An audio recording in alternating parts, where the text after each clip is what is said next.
est accessible à tout le monde. Pas uniquement aux musulmans.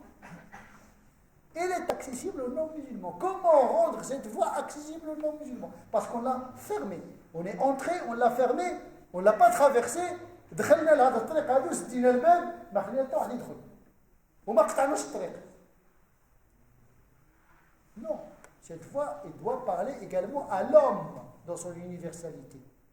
Quand on parle de salat, il faut qu'elle soit audible pour le non-musulman également. Quand je parle du jeûne, il faut que le non-musulman sache que le jeûne éveille en lui une foi enfouie.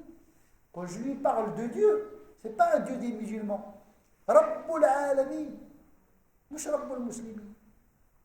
القرآن ولا يا أيها الذين آمنوا وفين يا أيها الناس. Ça y est, محينا le Coran المكي, ça y est, on ne revient plus en arrière. L'islam au départ, il est venu aux non-musulmans. Une fois qu'il y a des musulmans, il ne parle plus avec les non-musulmans. On a confisqué Dieu. Et non seulement un Dieu des musulmans, mais un Dieu des Arabes. Il y a un Dieu algérien ou marocain si c'est possible. Parfois, dans l'école coranique, un enseignant pose la question: quel est un bon musulman? Je lui dis, c'est un Algérien qui respecte Dieu. Parce que l'enfant, il a appris la religion par le biais de la nationalité. On a un Marocain qui respecte Dieu. Ah, c'est le comble.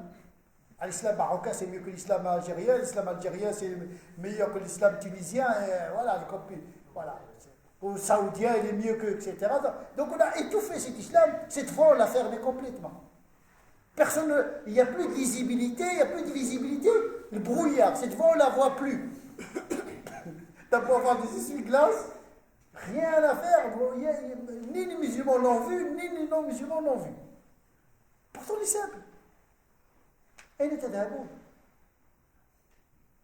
Pourquoi on fait de cette religion un bouclier identitaire de protection qui nous isole du monde? Je pense que cette voie, c'est pas que je pense, je crois en termes théologiques que cette voie est là accessible à toute l'humanité. Comment rendre Dieu accessible à tout le monde dans le langage de l'époque? Cela nous incombe en tant que musulmans. Comment traduire notre religion dans le langage de notre époque? Au lieu de reproduire l'histoire, les discours passés, etc. C'était valable peut-être au Moyen-Âge. Mais pas aujourd'hui.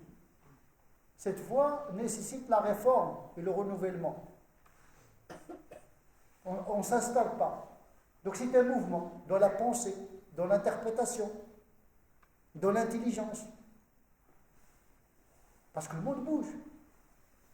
Le monde bouge. Il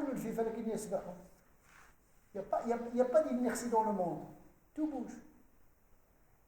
C'est le mouvement qui est la règle. L'inertie n'existe pas.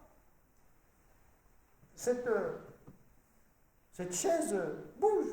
D'abord parce que la Terre bouge, et parce qu'il est constitué de molécules et d'électrons qui bougent. Il n'y a pas de stagnation. Donc le propre de la foi et de la pratique dans cette voie, c'est le mouvement. Et pas la routine. Et l'installation définitive. Il faut marcher, il faut bouger. La marche de la raison, la marche du cœur, la marche du corps, la marche de la pensée, de la civilisation. نسأل الله عز وجل أن يجعلنا من الذين يستمعون القول فيتبعون أحسنه أولئك الذين هداهم الله وأولئك هم العباد سبحان ربك رب العزة عما يصفون وسلام على المرسلين والحمد لله رب العالمين.